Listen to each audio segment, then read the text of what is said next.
Madam President, forgive me. Senator from Delaware. Madam President, I'd like to thank my great colleague, the senator from Rhode Island, for his tireless efforts to keep climate change on this chamber's radar.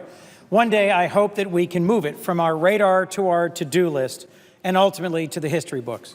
Today, I'm pleased and proud to join my colleagues here to talk about something I thought we'd established in grade school, but apparently bears repeating. That is the importance of science. It is troubling that today in the 21st century, there is any doubt about the importance of real sound science in many facets of our lives. It's troubling we still need to defend science here on the Senate floor. Scientific discovery and invention is the engine of our economy. Science leads to transformative technologies and new ways of thinking in a wide range of fields: healthcare, manufacturing, agriculture, clean energy, and national security. Scientific inquiry is also the foundation of good public policy. It shapes and informs how we address global threats, such as ozone depletion, an issue on which the international community has made real progress. Science must play an equally central role in how we address climate change. When we want to know what to do about a public health or an environmental crisis, we turn to science. For example, rigorous, careful data collection and analysis is critical to understanding long-term trends. Data can show the effectiveness of a medication in treating a disease, for example, or the ability of a new material to withstand extreme conditions over time. And data can help us to make good decisions based on those trends. Never have we had a greater ability to collect and analyze data than today. That's why, more than ever in today's world, science should drive policy, not the other way around. In a number of areas, I've worked with my Republican colleagues on bipartisan bills that help substantially advance scientific inquiry, from encouraging citizen science projects to improving public-private partnerships with our national labs. So why is climate science so threatening to some? Sadly, there are far too many organizations in existence today that have it backwards. These organizations have attempted to distort science for purely political ends because the facts threaten the bottom line of those who have created and sustained them. These organizations claim to use sound science to support policy objectives, but their actions indicate that the only science they find sound is the kind that sounds like profits. One of these organizations is the now defunct Advancement of Sound Science Coalition, known as the TASC, an organization that played a key role in obscuring the facts around the dangers of tobacco use. TASC was originally founded back in 1993 under the guise of promoting, quote, sound science in policy making. In reality, as was later uncovered in the documents that came to light in the course of litigation against the tobacco industry, TASC actually had the opposite goal. The year it was founded, it stated in private documents at the time that one of its goals was to lay the groundwork to help Philip Morris advance its agenda of promoting tobacco use nationally and at the state and local level. How? By, and I quote from one of these discovered documents, encouraging the public to question from the grassroots up the validity of scientific studies, unquote. These are not the statements of an organization devoted to scientific inquiry and data-driven policy.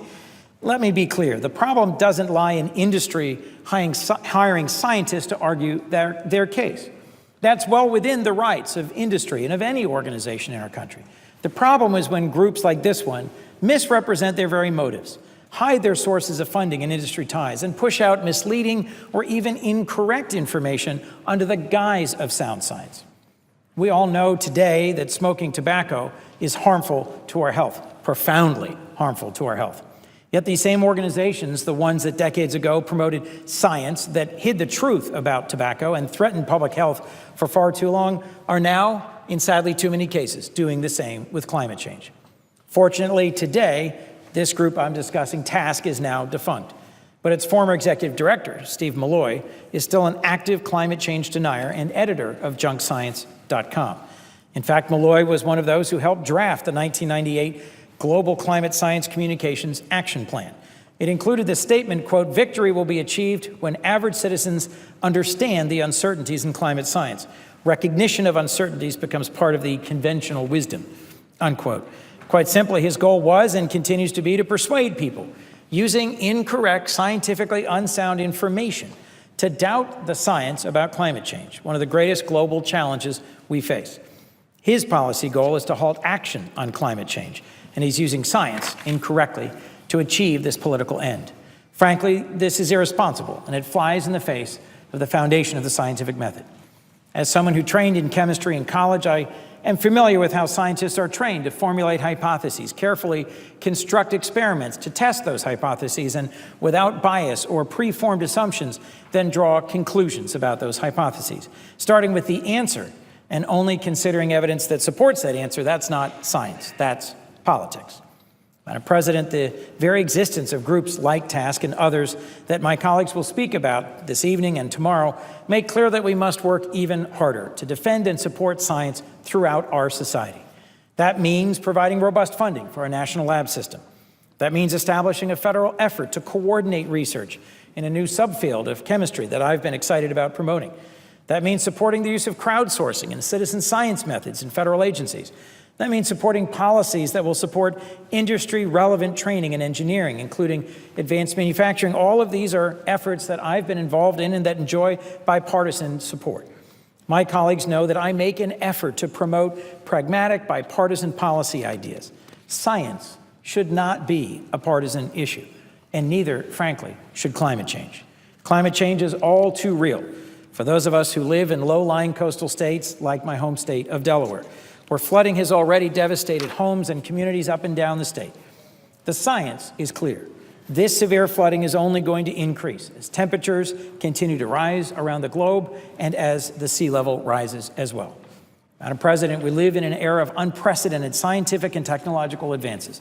The NASA Juno spacecraft mission to Jupiter, the ability to use 3D printing to manufacture custom products, specifically prosthetics, the evolution of new developments in robotics and genomics. These advances capture our imagination and can change our world. These developments happen because America's best trained scientists and engineers have spent decades undertaking rigorous and innovative research and applying their findings to address the big questions of our world. Certainly the challenges of climate change are daunting and urgent, and so we should be focused on using the best science available to tackle these challenges with the best policy solutions possible, not by convincing people who prefer denial and deception that the science isn't even real. Madam President, I want to thank my friend and colleague, Senator Whitehouse, for his tireless leadership in addressing climate change and for assembling today's important colloquy.